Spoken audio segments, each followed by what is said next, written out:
Alô, meu povo, vamos cantar um modão assim, ó.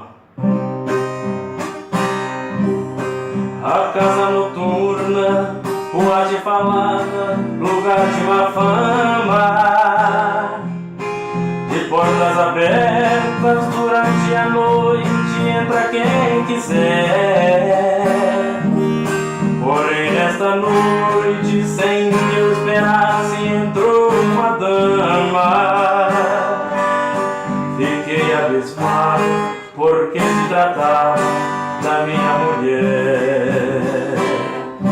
Ela se cansou de dormir sozinha, esperando por mim, e nessa noite resolveu dar fim à sua longa e maldita espera.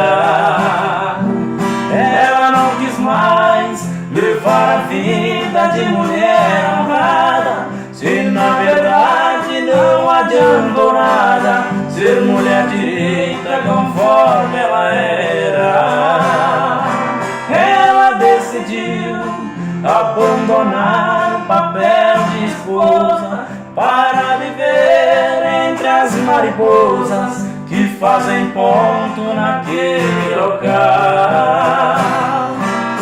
A minha vida, muito mais errante, agora continua. Transformei a esposa em mulher da rua, a mais nova dama do sonho.